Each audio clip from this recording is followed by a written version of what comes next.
নমস্কার বন্ধুরা, এনপিস গার্ডেনিং চ্যানেলে আপনাদেরকে আর একবার স্বাগতম। আজকে একটা নতুন ধরনের ভিডিও নিয়ে আবার অনেক দিন পর এলাম। থাম্বনেল দেখেও বুঝতে পারছেন, সরঞ্জাম দেখেও বুঝতে পারছেন যে আমরা কি দেখাচ্ছি। আমাদের বাড়িতে গ্রীষ্মকাল ভোর যে আম, জাম, লিচু খাওয়া হয়, খেজুর, সেই সমস্ত বীজ আমরা চারিদিকে ফেলি এবং সেই বীজগুলো থেকে যেখানে সেখানে গাছও বেরোয়, অযত্নেই বেরোয়। তো সেই গাছগুলোকে কিছু নতুনভাবে সদ্ব্যবহার করা। আমরা অনেকেই সেগুলোকে লাগাই, কিন্তু বীজ থেকে গাছ দেরি হবে, ফল হতে দেরি হবে, এই করে আবার অনেকে ফেলেও দিই। আর সত্যি কথা বলতে আমাদের এত বেশি গাছ বেরিয়ে যায় যে সবগুলো আমাদের পক্ষে লাগানো সম্ভবও হয় না। তো এবছরে আমরা একটা নতুন উৎস পেয়েছি, তার জন্য এত তড়িঘড়ি করে গাছ লাগানো চলছে। সেটা কি আপনাদেরকে একটু পর বলছি। যাই হোক, আমি যে প্যাকেটে গাছের চারা করি আপনাদেরকে আমি আমার প্রথম দিকের একটা ভিডিওতে আপনারা দেখবেন, আমি দেখিয়েছি, আপনারা অনেক পছন্দ করেছেন সেই ভিডিওটা। তো সেই রকমই প্যাকেট, বাড়িতে যা প্যাকেট পাই সব প্যাকেট আমি রেখে দিই এবং সেগুলোকে কেটে ফুটো করে রেখে দিই যাতে জলপাসটা ঠিকঠাক হয়। এবার আমার তৈরি করা মাটি বস্তায় ছিল, সেই মাটি প্রত্যেকটা প্যাকেটে ভরে নিলাম, আপনারা দেখলেন।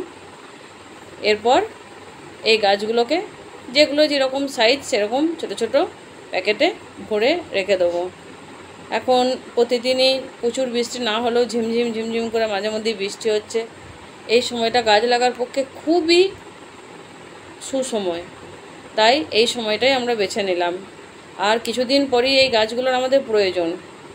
এই যে বীজটা বেরিয়েছে, আমরা জানি যে বীজ পোঁতার সময় মাটিতে মুখটা পুঁতে দিতে হয়। তো এখনও যেহেতু এগুলো খুবই নরম আছে গাছগুলো, বীজগুলো থেকে এখনও ফেটে সম্পূর্ণটা মাটিতে মিশে যায়নি, তাই আমরা সেইভাবেই পুঁতব। মুখটা নিচের দিকে করে শেকড়টাকে মাটিতে রেখে আমরা এগুলোকে পুঁতে আবার আর একবার মাটি চাপা দিয়ে প্যাকেটগুলোকে ভর্তি করে দিচ্ছি।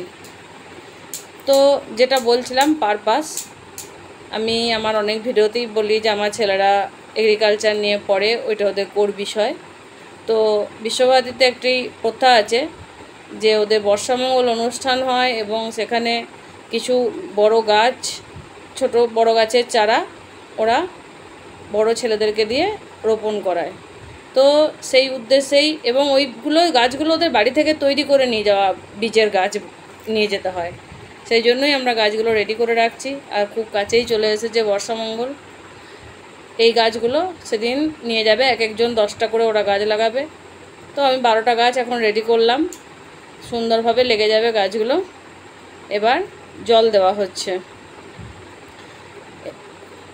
এখন বিকেল, সন্ধ্যাবেলা একবার জল গাছে সিপ করে ছড়িয়ে দিতে হবে, তাহলেই 7 দিনের মধ্যে এই গাছগুলো অবশ্যই লেগে যাবে।